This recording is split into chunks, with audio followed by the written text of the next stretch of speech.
I think it's critical that public sector leaders take an interest in organisational redesign, because the scale of the challenges that they're facing at the moment in terms of their whole nature of some of the services they're providing being questioned, and having to, with lower resources, often actually increase and improve the level of services, can only be addressed if they think fundamentally about what organisational form is the best means of us delivering those services.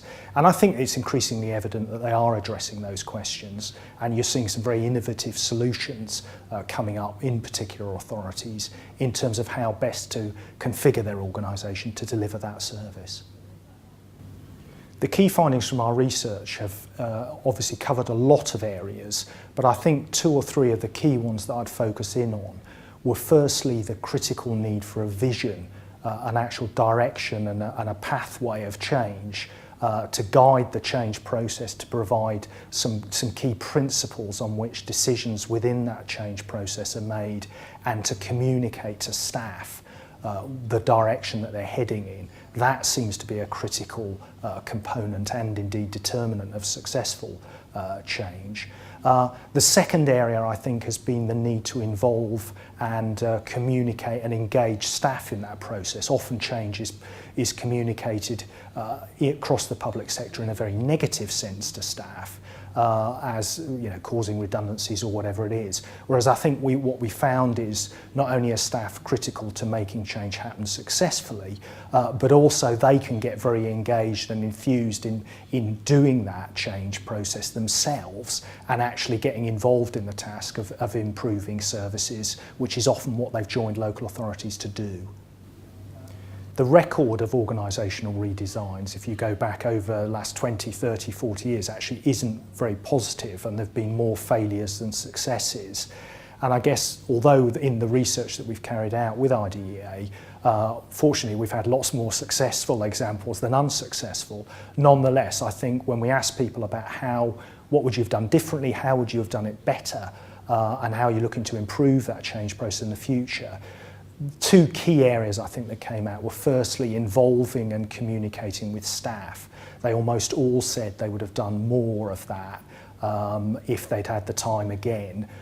Really that it doesn't waste time, it actually saves you time if you invest a bit of time and resource in getting staff to understand and engage with the change. I think that's the first one. And the second one, interestingly as well, was pace of change. Once you've got that vision, a number of them, I think, of the chief execs particularly felt we could have and probably should have moved faster. That once that direction is there, people want to see progress, they want to see evidence of success. And so keeping that momentum going, getting early successes and evidence of wins is very much a critical determinant of achieving what is necessarily a longer term process of change, but to have those milestones and successes and quick wins is really critical. Leaders are critical to any successful redesign, and I think the areas that our research have highlighted are most important. The first one really is setting the example themselves and really leading by example from the top. A lot of research says that the most powerful influence on how people behave in organisations is what leaders do, and so there's very much a case that leaders have got to practice what they preach in reorganisation. Secondly, I think having a clear direction and setting that direction for people so that they're very clear about where the organisation's moving to, as well as the outline that they can get involved in terms of how that direction is going to be pursued. The third one, I think, is genuine involvement. I think we've seen a lot of communication so far around change processes and restructuring. But again, I think what distinguishes those that just do it versus from those who are really succeeding at transforming their organisations is that they're really genuinely involving people. There's a two-way communication going on. Changes in some senses are being adapted to take in ideas from all around the organisation. And perhaps finally, I think it's listening to the public and the customers.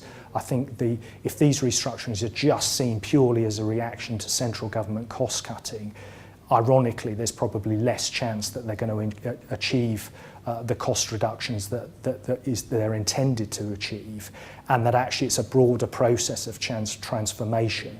The leaders are really critical to getting people to understand this is about service, it is about delivering services more effectively, not just about taking cost out.